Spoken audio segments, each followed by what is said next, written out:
ইসলাম প্রিয় তাওহীদি জনতা সবার তরে জানাই বার্তা।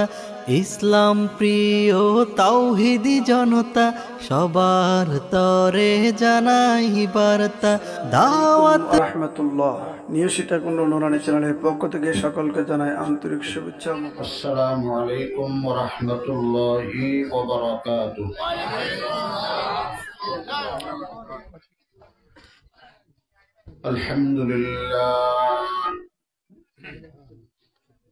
আলহামদুলিল্লাহি ওয়া কাফা ওয়া সালামুন আলা ইবাদিহিল্লাযীনা ইসতাফা।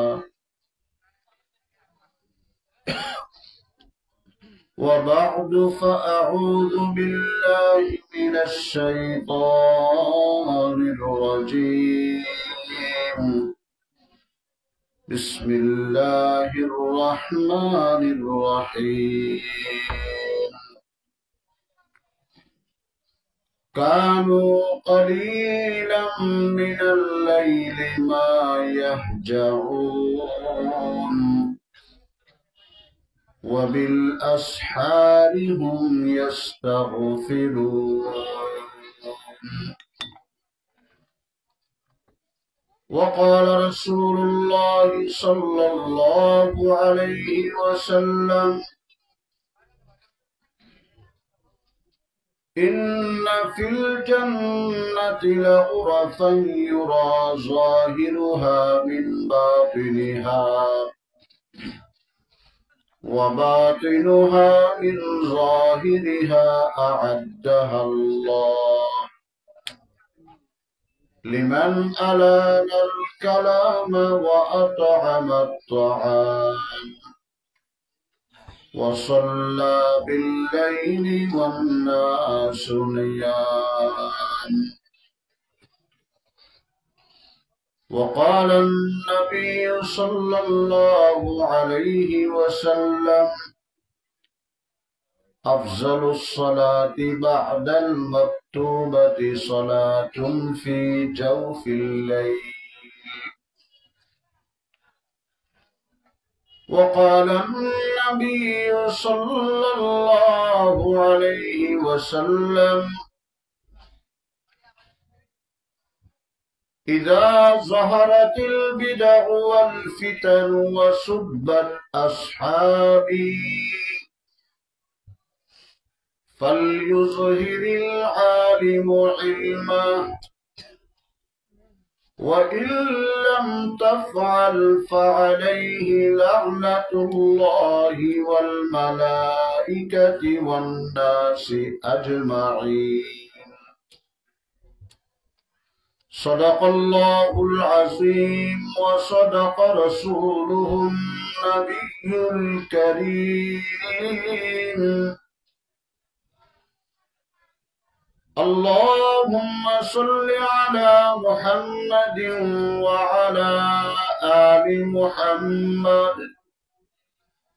كما صليت على إبراهيم وعلى آل إبراهيم إنك حميد مجيد.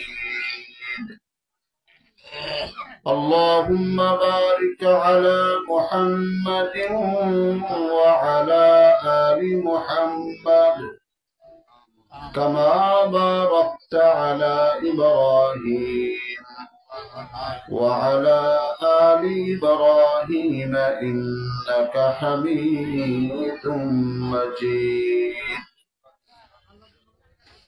سبحانك لا علم لنا إلا ما علمتنا إنك أنت العليم الحكيم.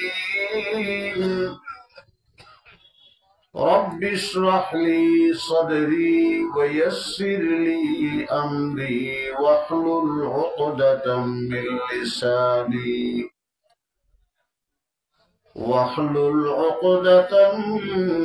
لساني يفقه قولي.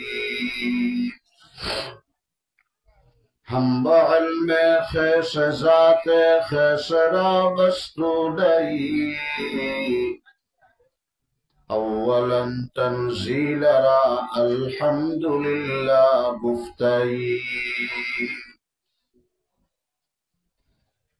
ای که در روز ازل انی انا الله گفتئی عاشقان خسترا نصر من الله گفتئی عاشقان خسترا نصر من الله گفتئی ملک عالم ملک تستو مالک مملوک تو باوجودی بے نیازی اقرض اللہ گفتئی عاشقان کشترا طاعت بجز توحید نیست بے شک اندر حقیقت قل هو اللہ گفتئی بے شک اندر حقیقت قل هو اللہ گفتئی 11 নম্বর মগাদিয়া ইউনিয়ন সিএনজি চালক সমিতির উদ্যোগে 11তম তাফসীরুল কোরআন মাহফিল আজ 22শে ডিসেম্বর 2024 ইংরেজি রোজ রবিবার সমাপনী অধিবেশনের সভাপতিত্ব করছেন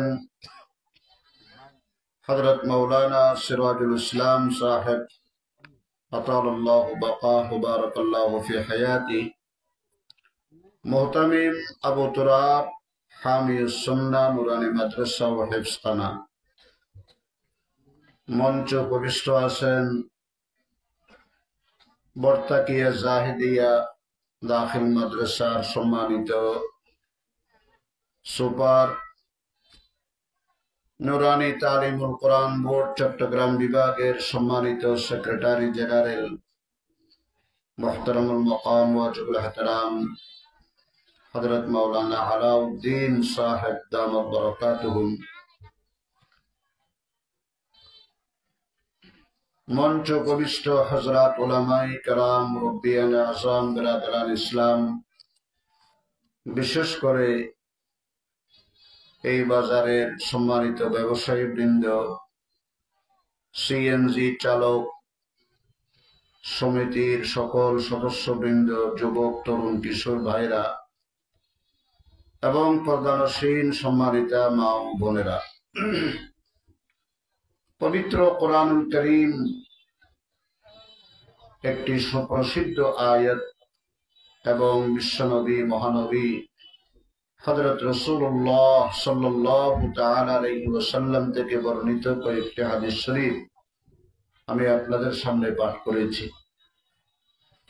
ভূমিকা দিয়ে মহামূল্যবান সময় নষ্ট না করে তিলাওয়াতকৃত আয়াত হাদিস সম্পর্কে জরুরি কিছু কথা আল্লাহ পাক রব্বুল আলামিন যদি আমার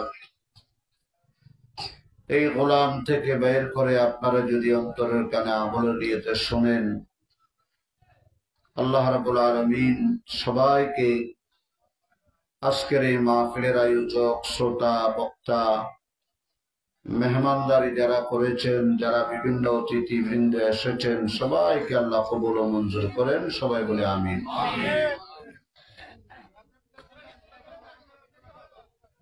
পৃথিবীতে একটা নিয়ম আছে, মার্কেটে যে জিনিসটা কম পাওয়া যায় এটার দাম, এটার মূল্য বেড়ে যায়।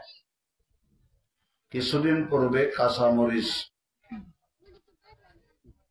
এমন সংকট হয়েছিল, দাম বাড়তে বাড়তে 500 থেকে 600 টাকা পর্যন্ত গেছে 1 কেজি, ঠিক কিনা?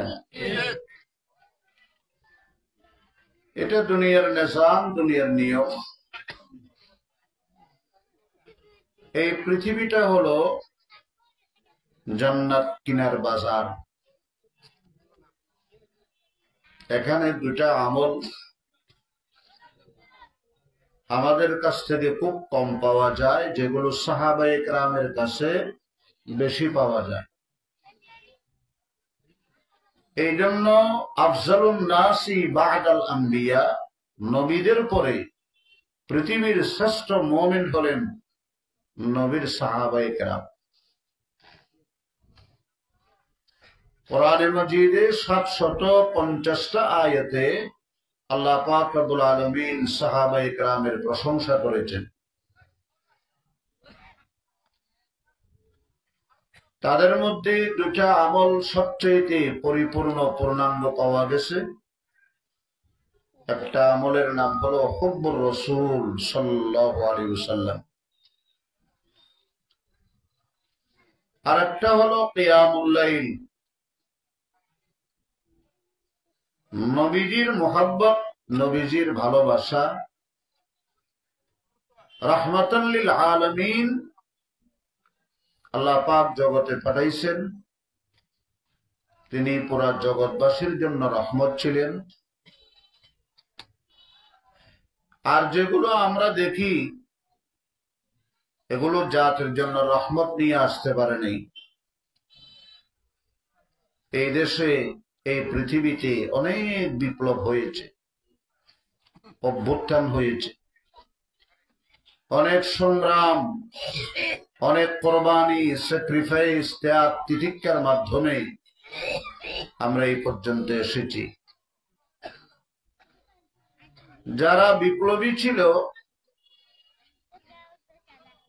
তারা মানব জাতির উপরে কেউ কেউ সদয়, কেউ আবার ছিল নির্দয় নিষ্ঠুর। যেমন হালাকু খান, এক বিপ্লবী, সে বাগদাদে অর্থাৎ ইসলামী ঐতিহ্যের প্রাণ কেন্দ্র ইরাকের বাগদাদে 18 লক্ষ মানুষ হত্যা করেছে। বলেন, যে লোকটা তার শাসনামলে 18 লক্ষ মানুষ এক মুহূর্তে হত্যা করতে পারে, এই লোকটা কি জাতির জন্য রহমত? বরং লানত, অভিশাপ। চেঙ্গিস খান, যাকে মঙ্গল সাম্রাজ্যের প্রতিষ্ঠাতা বলে দাবি করা হয়, তার নামে বেনামে বউয়ের সংখ্যা ছিল 514টা। এই লোকটাও বিপ্লব ডাক দিয়েছে, বিপ্লবের ডাক, কিন্তু সেই বিপ্লবে 3 থেকে 4 কোটি মানুষ হত্যার জন্য তাকে দায়ী করা হয়। হিটলার 9.5 লক্ষ মানুষ হত্যা করেছে, খুন করেছে। আব্রাহাম লিঙ্কন 4 থেকে 5 লক্ষ মানুষ হত্যা করেছে। এভাবে লেনিন, কার্ল মার্কস 70 লক্ষ মানুষকে দেশান্তরিত করেছে। রুশ বিপ্লবে 25 লক্ষ, হিন্দুস্তানি বিপ্লবে 40 লক্ষ, এইভাবে ফ্রান্স বিপ্লব, সব বিপ্লবের মধ্যে জাতির জন্য রহমত আসে নাই, বরং অভিশাপ এসেছে। আর রহমাতুল লিল আলামিন হযরত মুহাম্মদ রাসূলুল্লাহ সাল্লাল্লাহু আলাইহি ওয়াসাল্লাম, তিনিও একটা বিপ্লব সূচনা করেছেন এবং এটাকে সম্পাদন করেছেন, প্রতিষ্ঠা করেছেন, যেটা ছিল শুরু থেকে শেষ রাহমাত। রাহমাত শব্দের অনেকগুলো অর্থ। একটা অর্থ হচ্ছে আজমত, সম্মান, আর একটা অর্থ হলো বুলন্দি, উচ্চতা, মর্যাদা, আর একটা অর্থ হলো রাহমাত মানে রাহাত, আরাম দেওয়া, বিশ্রাম করা। দুঃখী মানুষ, যার কোনো আশ্রয় নেই, তাকে আশ্রয় দেওয়াটা রহমত, ঠিক কিনা বলেন? নিরাপত্তাহীনকে নিরাপত্তা দেওয়া রহমত। যেখানে মানুষের জীবনের নিরাপত্তা নেই, সেখানে জনজীবনের নিরাপত্তা নিশ্চিত করা কি রহমত। যেখানে খাদ্য, বস্ত্র, বাসস্থান এগুলোর কোনো শৃঙ্খলা নেই, সেখানে মানুষের খাদ্য, বস্ত্র, বাসস্থানের ব্যবস্থা করাটা রহমত।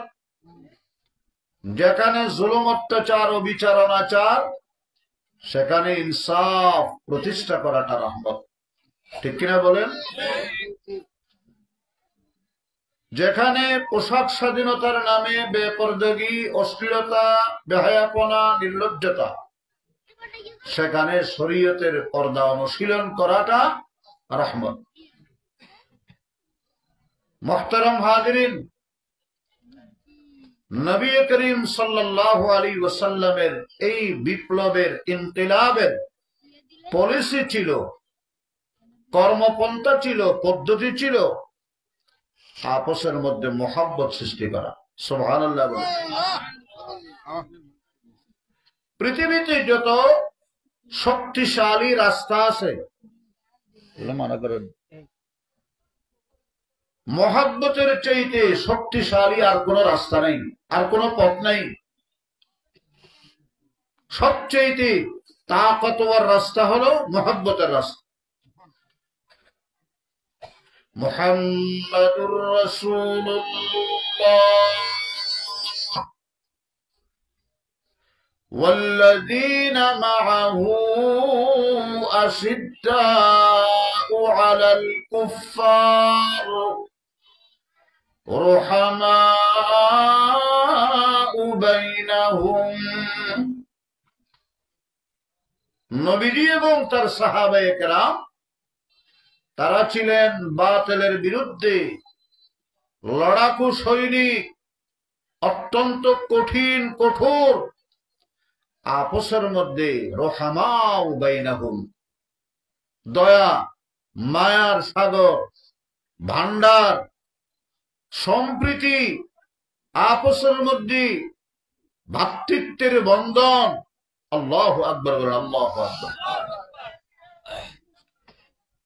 আপনারা জানেন জামানায়ে জাহেলিয়াতে নবীজির আবির্ভাবের পূর্বে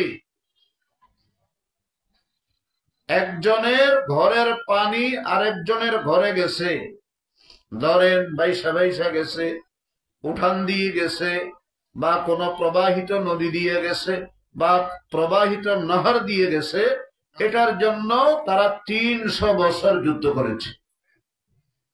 নাউজুবিল্লাহ বলবেন। শত শত মানুষ নিহত হয়েছে, আহত হয়েছে, পঙ্গুত্ব বরণ করেছে। এই পাষাণ মানুষগুলোকে নবীজির বিপ্লবে, মুহাম্মদুর রাসূলুল্লাহর পলিসি এমন রহমাউ বাইনাহুমের বন্ধন সৃষ্টি করে দিয়েছেন। ইয়ারমুকের যুদ্ধে এক সাহাবী দুশমনের আক্রমণে ক্ষতবিক্ষত, অতিরিক্ত ব্লিডিং এর কারণে পানির পিপাসায় কাতর। আল আজ অর্থাৎ পানির পিপাসা লাগছে, থাকলে এক ফোঁটা পানি দাও। তার চাচাতো ভাই পানি নিয়ে আসলো।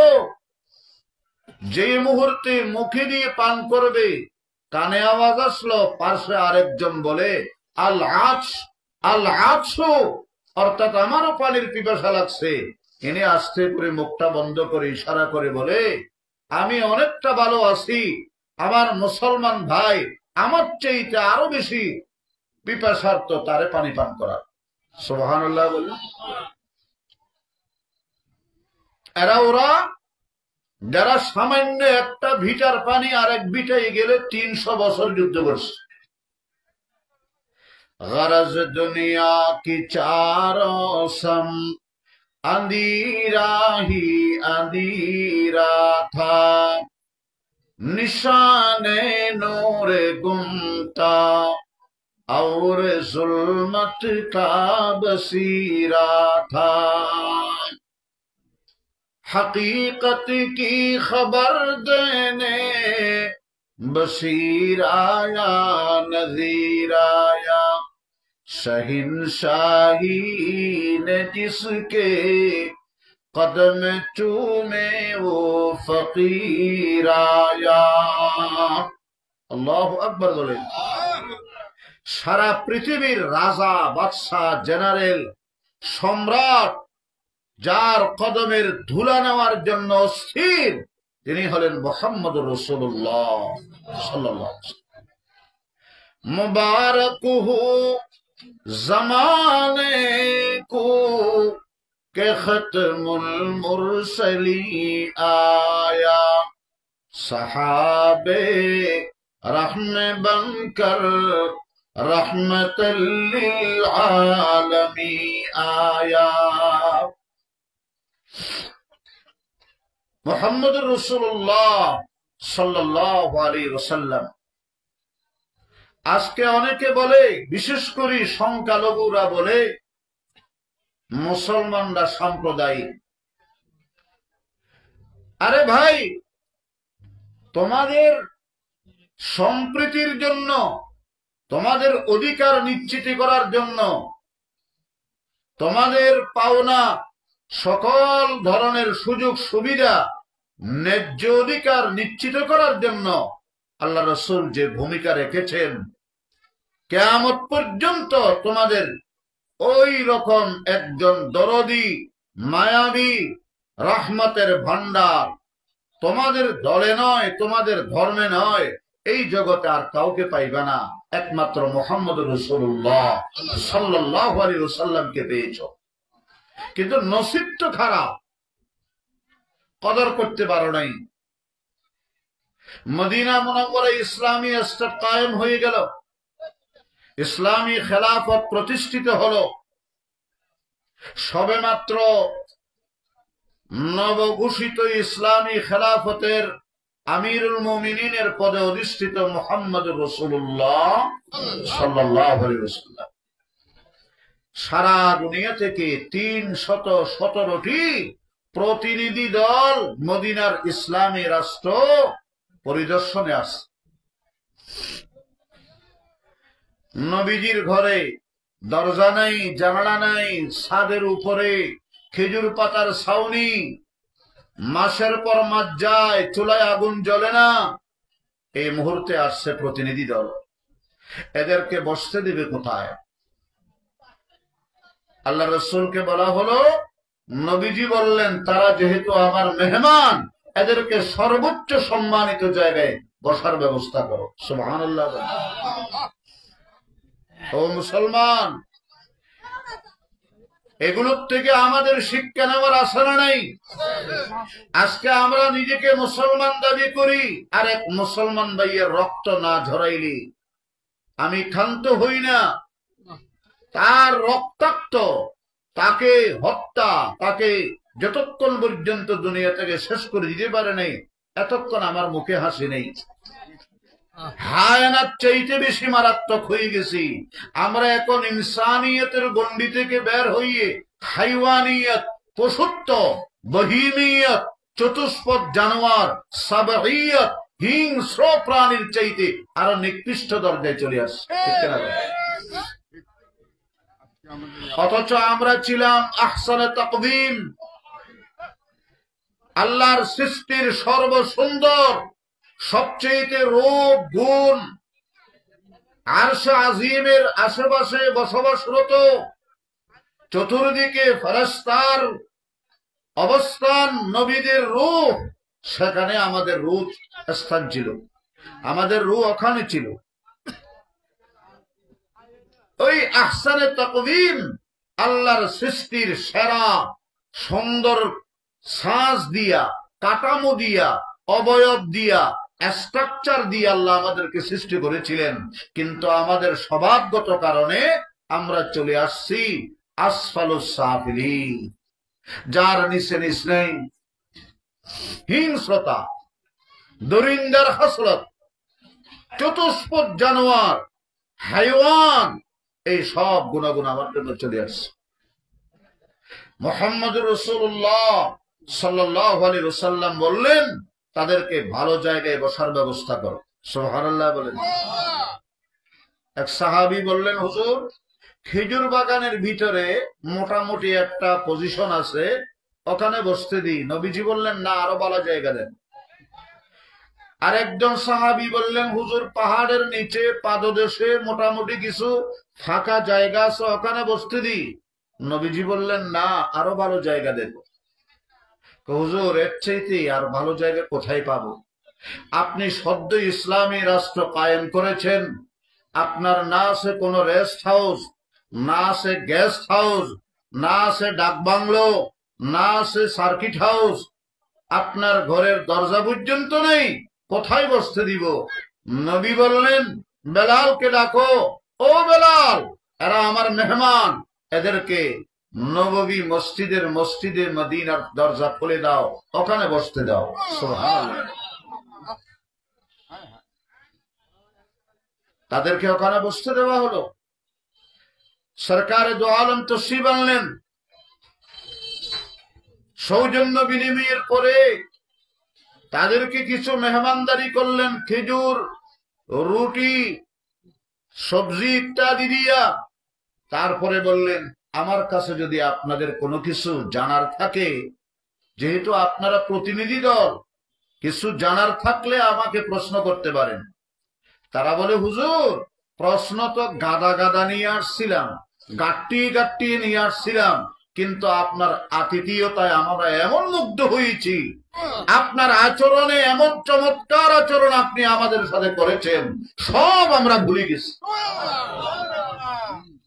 তবে আমরা একটু আপনার সেন্ট্রাল জেলখানাটা পরিদর্শন করব, আপনার কেন্দ্রীয় কারাগারে যাব, কোথায় আপনি বন্দীদেরকে নির্যাতন করেন, মতের বিরুদ্ধে গেলে তাদেরকে কোন আয়নাগরে রাখেন, আপনার টর্চার সেল কোন আন্ডারগ্রাউন্ডে, এগুলো একটু আমরা দেখব। নবীজি বলেন, আমার এখানে জেলখানা নেই, কারাগার নেই, কারণ মদিনা এটা এমন একটি রাষ্ট্র যেখানে কোনো ক্রিমিনাল নেই। আল্লাহু আকবার।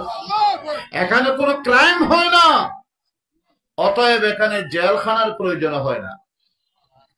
আল্লাহু আকবার বলেন। তারা অবাক হয়ে গেছে, মদিনায় ইসলামী শাসন, এখানে একটা জেলখানা নেই, এখানে কোনো অপরাধী নেই, মোস্ট ওয়ান্টেড আসামি নেই, ক্রিমিনাল নেই। আল্লাহু আকবার। মুবারক হো জামানে কো কে খতমুল মুরসলি আয়া, मुबारक हो जमाने को के खत्मुल मुरसली आया, सहाबे रहम बनकर रहमतल लिल आलमी आया। আল্লাহু আকবার।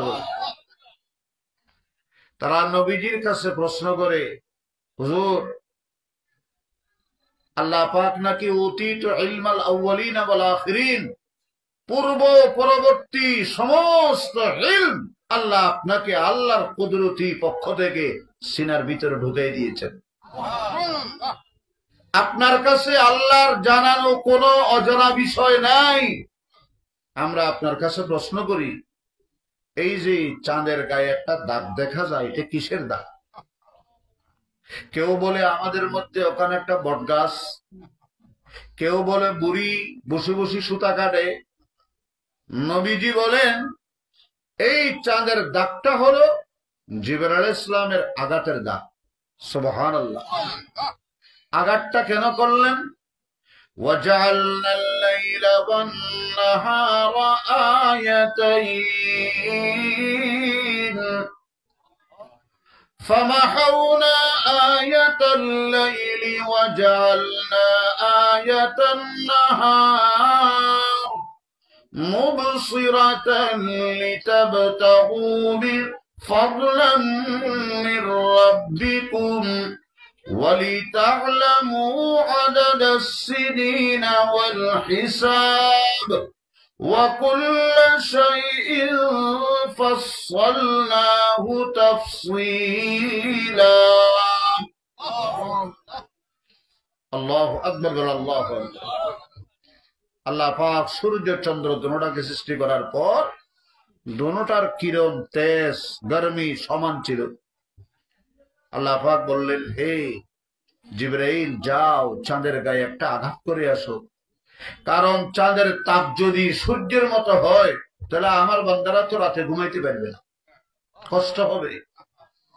এই জন্য তুমি গিয়ে ওখানে একটা হালকা করে লাঠি দিয়ে আঘাত করো, আমি চাঁদের কিরণটা, তেজটা একটু কমাইয়া দেবো, ডিমলেটের মতো বানাই দেবো। সুবহানাল্লাহ। এরা অবাক হয়ে গেছে, রাসূলুল্লাহ কোন সৌর বিজ্ঞান নিয়ে লেখাপড়া করছে। আল্লাহু আকবার। আবার প্রশ্ন করেছে, হুজুর বর্তমান সময়ে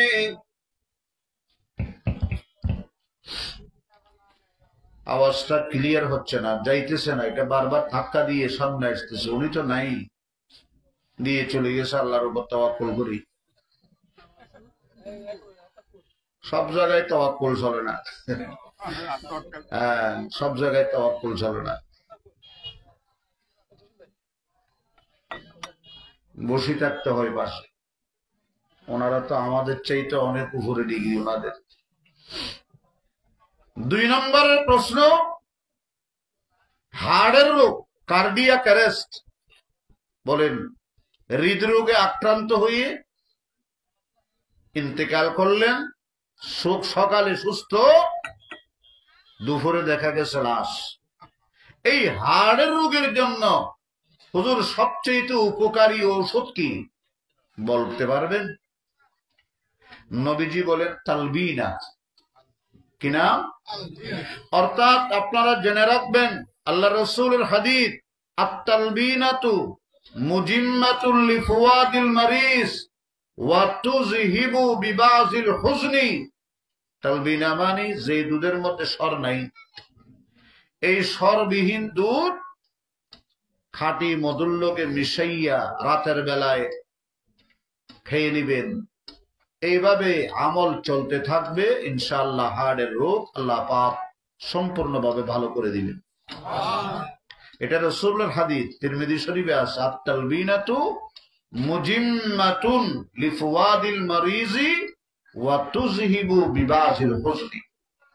টেনশন থেকে আপনাকে মুক্তি দিবে এবং হার্টের রোগ আল্লাহ পাক নিরাময় করে দিবে। এরা অবাক হয়ে বলে, রাসূলুল্লাহ সাল্লাল্লাহু আলাইহি ওয়াসাল্লাম কোন মেডিকেল সায়েন্স নিয়ে লেখাপড়া করছে? দুনিয়ার ডাক্তাররা যেখানে ফেল, সেখানে মুহাম্মদ রাসূলুল্লাহর ঔষধ ইয়াকিন নিয়ে আপনি খাইতে থাকবেন, আল্লাহ পাক সুস্থ করে দিবে। সুবহানাল্লাহ। এরপরে তারা 3 নম্বর প্রশ্ন করে, নবীজি আপনি বলেছেন খানার শুরু আর শেষে একটু লবণ মুখে দিতে। قال النبي صلى الله عليه وسلم لعلي يا علي افتتح طعامك بالملح واختم طعامك بالملح। খানার শুরুতে এবং খানা শেষ করলে একটু লবণ মুখে দেওয়ার কথা আছে না? এটার উপকারিতা কি? নবীজি বলেন একটা দুটো নয়, ফাইনাল মিলহা শিফাউল লিসাবঈনা দাআন, 70টা জটিল রোগ থেকে আল্লাহ পাক সেবা দান করবে। কয়টা? 70টা। মিনহা ওয়াজউল বারাস, যাদের শরীরে শ্বেতরোগ, কুষ্ঠরোগ আছে, আপনি খানার শুরু আর শেষে একটু লবণ মুখে দিবেন, ইনশাআল্লাহ আল্লাহ চাহেন তো কুষ্ঠরোগ থেকে আল্লাহ পাক সম্পূর্ণভাবে আপনাকে সুস্থতা দান করবে। ওয়া মিনহা ওয়াজউল হালক, গলা ব্যথা, টনসিল জাতীয় সমস্যা যাদের আছে, এদের জন্য মহা উপকারী ওষুধ হলো খাওয়ার শুরু আর শেষে একটু লবণ মুখে দেওয়া। ওয়া মিনহা ওয়াজউল বাতনি, যাদের ডায়রিয়া সমস্যা, বলেন তো ওর স্যালাইনের মধ্যে লবণ আছে না নাই? তাহলে এই বাংলাদেশের ওর স্যালাইনের 1500 বছর আগে মুহাম্মদ রাসূলুল্লাহ বলে দিয়েছেন, এই লবণ আপনার ডায়রিয়া সমস্যাকে সম্পূর্ণভাবে সমাধান করে দিবে। সুবহানাল্লাহ বলেন। আরো অনেক রোগ আছে, তার মধ্যে কয়েকটা বললাম। এরপরে তারা নবীজির কাছে জিজ্ঞেস করে, হুজুর, দুনিয়াতে এমন একটা জায়গার নাম বলেন যেখানে সূর্যের আলো একমাত্র একবার পড়ছিল, এর আগেও কখনো পড়ে নাই, এরপরও কিয়ামত পর্যন্ত পড়ার সম্ভাবনা নেই, পড়বে না। নবীজি বলেন, হযরত মূসা আলাইহিস সালাম যখন তার কওম নিয়ে ওই নীল নদ পার হচ্ছিলেন, তখন নদীর পানি ফাঁক হইয়া তার কওমের জন্য আল্লাহ পাক রাস্তা তৈরি করে দিলেন। ওই জায়গার মধ্যে সূর্যের তাপ পড়েছে। মূসা নবী যখন তার কওম নিয়ে পার হয়ে গেলেন, আবার দুই দিক থেকে পানি এসে একাকার হয়ে মিশে গেছে। ওই একবারে সূর্যের তাপ পড়লো, আগেও পড়ে নাই, পরও। মুহতারাম হাজিরিন, ওই 40 জন ক্যাথলিক, 317টি প্রতিনিধি দল, তারা সবাই আল্লাহ রসুলের হাতে কালমা পড়ে মুসলমান হয়ে গেছে। हकीकत की खबर देने बशीर आया, नजीर आया, शहिंशाही ने जिसके कदम चूमे वो फकीर आया। अल्लाहु अकबर, अल्लाहु अकबर। मोहम्मद रसूलुल्लाहर दरबारे আল্লাহু আকবার, তার ওহী, তার উলুমে নবুওত রিসালাতের বৃষ্টি ধারা যখন বর্ষণ হতে শুরু করলো, যারা ছিল জাহেল তারা হয়ে গেলেন পৃথিবীর সর্বশ্রেষ্ঠ আলেম, যারা ছিল জালিম তারা হয়ে গেল পৃথিবীর সবচেয়ে ইনসাফগার বাদশা আদিল। আল্লাহু আকবার বলেন। যারা ছিল মানুষের জননিরাপত্তার জন্য হুমকি, ডাকু, লুটেরা, হায়না, তারা হয়ে গেলেন মানুষের সম্পদের আমানতদার, গাসিব থা আমিন বান গিয়া। আল্লাহু আকবার বলেন। যারা ছিল নারীর ইজ্জতের জন্য জম, তারা হয়ে গেলেন মা জাতির ইজ্জতের উত্তম পাহারাদার। সুবহানাল্লাহ বলেন। নবীর দরবারে আসলেন আবু বকর, নবীর বিপ্লবে তিনি হয়ে গেলেন সিদ্দিক আকবর, যার ব্যাপারে 181টা হাদিসে নবীজি তার প্রশংসা করেছেন। আজকে অনেকে বলে রাসূলুল্লাহর ইন্তেকালের পর আবু বকর সিদ্দিক মুরতাদ হয়ে গিয়েছিল।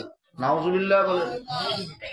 শিয়া সম্প্রদায়ীদের আকীদা যে আমরা যদি কখনো মক্কা মদিনার উপরে তাসাল্লুত, হুকুমত, নেতৃত্ব, কর্তৃত্ব প্রতিষ্ঠা করতে পারি, নবীজির ওই রওজার পাশ থেকে সর্বপ্রথম আবু বকর ওমরকে একবারে দরিয়ার মধ্যে নিক্ষেপ করব, ফেলে দিব। নাউজুবিল্লাহ। এই আবু বকর সে আবু বকর যে রাসূলুল্লাহর মহব্বতে গারে সৌরের ভিতরে আল্লাহ রসুলকে কোলের উপরে শোয়াইয়া নিজে সমস্ত ছিদ্রগুলা বন্ধ করে, একটা ছিদ্র খোলা ছিল, পায়ের গোড়ালি দিয়ে এভাবে আটকায় রাখছে। ভিতরে বিষাক্ত সাপ পাগল হয়ে গেছে, এমন জোরে সবল মারছে, সারা শরীর বিষাক্ত, অশ্রুধারা প্রবাহিত, গরম 2 ফোঁটা আল্লাহ রসুলের গাল মোবারকে পড়া মাত্র হুজুর জাগ্রত হইয়া বললেন, ও আবু বকর, বিবি বাল বাচ্চার কথা মনে পড়ছে, কাঁদতেছো? না হুজুর, যেই দিন থেকে আপনার হাতে কালমা পড়েছি সেই দিন থেকে আপনার মোহাব্বত ছাড়া এই দুনিয়ার কারো মোহাব্বত অন্তরে রাখি নেই, এমনকি আমার জীবনের চাইতেও বেশি আপনি নবীকে আমি ভালোবাসি। তবে কথা হলো, একটা ছিদ্র বন্ধ করা গেল না, ওখানে পায়ের গোড়ালি লাগাই দিয়েছিলাম, ভিতর থেকে কে জানি এত সবল মেরেছে বিষাক্ত জিনিস, বরদাস্ত যন্ত্রণা সহ্য হইয়া 2 ফোঁটা চোখের পানি পড়েছে। হুজুর মনে রাখবেন, আমি আবু বকর 100টা 1000টা টুকরা টুকরা হয়ে যেতে পারে, কিন্তু আপনার বিশ্রাম, আপনার নিদ্রার ব্যাঘাত করতে পারে না, কিন্তু অনিচ্ছাকৃতভাবে আপনার ঘুম ভেঙেছি, আপনার কাছে আমি ক্ষমা প্রার্থনা করি। নবীজি রাহমাতের জবান থেকে একটু লালা মুবারক নিয়ে ক্ষত স্থানে লাগাইয়া দিলেন। আবু বকরের সমস্ত বিষ পানি হয়ে গেছে, সব বিষ পানি হয়ে গেল। নবীজি ডাক দিলেন, ইয়া আইয়ুহাল হাশারাত, এই গর্তের ভিতরে হিংস্র প্রাণী, কে আমার আবু বকরকে সবল মেরেছ, তাড়াতাড়ি বেরিয়ে আসো। গর্তের ভিতর থেকে সাপ, আসসালাতু ওয়াসসালামু আলাইকা ইয়া রাসূলুল্লাহ, আসসালাতু ওয়াসসালামু আলাইকা ইয়া রাহমাতাল লিল আলামিন, আসসালাতু ওয়াসসালামু আলাইকা ইয়া সাইয়্যিদাল মুরসালিন। এভাবে আল্লাহ রাসূলকে সালাতু সালাম দিয়ে আসতেছে। নবীজি বলেন, আমার আবু বকরকে কামড় দিলি কেন? সে উত্তরে বলে, ওগো আল্লাহর পয়গম্বর, যখন থেকে আমরা শুনেছি আপনি এই পৃথিবীতে আগমন করেছেন, সেই দিন থেকে আপনাকে এক নজর দেখার জন্য আমরা পাগলের মতো হয়ে গেছি। কিন্তু মানুষের কারণে আমরা লোকালয়ে যাইতে পারি না। মানুষ আমাদেরকে লাঠি বিটা করে, মারধর করে, আমাদেরকে জানে মেরে ফেলে। এই জন্য সুযোগ তালাশ করতেছিলাম। দেখা গেল আপনি নাকি গর্তের ভিতরে আসছেন। আপনাকে একবার দেখার জন্য এই ছিদ্র দিয়ে যাই, দেখি বন্ধ। এইরকম অনেকগুলো ছিদ্র দিয়ে মুখ ঢুকাই দিছি, বের হতে পারি নাই। শেষ পর্যন্ত এই ছিদ্রটা দিয়ে যখন বের হতে চেষ্টা করলাম, আবু বকরের পাও ছিল। আমি জানি না এটা কার পা, সবল মেরে দিয়েছি, হুজুর ক্ষমা করে দিবেন। আল্লাহ রাসূল বললেন, তুই আগে সাক্ষী দে, তুই কে? আমি কে? সেই সাপ বলে দিল, আশহাদু আল্লা ইলাহা ইল্লাল্লাহু ওয়া আশহাদু আন্না মুহাম্মাদান আবদুহু ওয়া রাসূলুহু। কি রে ভাই, আপনার না এরকম কা আওয়াজ ক্লিয়ার হয় না? হ্যাঁ,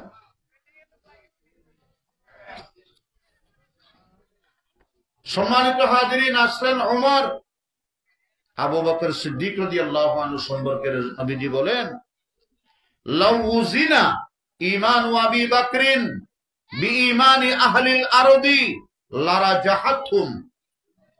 সারা পৃথিবীর মুমিনের ঈমানকে এক পাল্লায় রাখো, আর আমার আবু বকরের ঈমানকে অপর পাল্লায় রাখো, ওজন দিও, দেখবা পুরা জগতের মুমিনের ঈমানের উপর আমার আবু বকরের ঈমানের পাল্লা ভারী হয়ে যাবে। শোনেন, উঠিয়েন না, ভালো করে শোনেন, উঠাউঠি করিয়েন না। লাউ কুন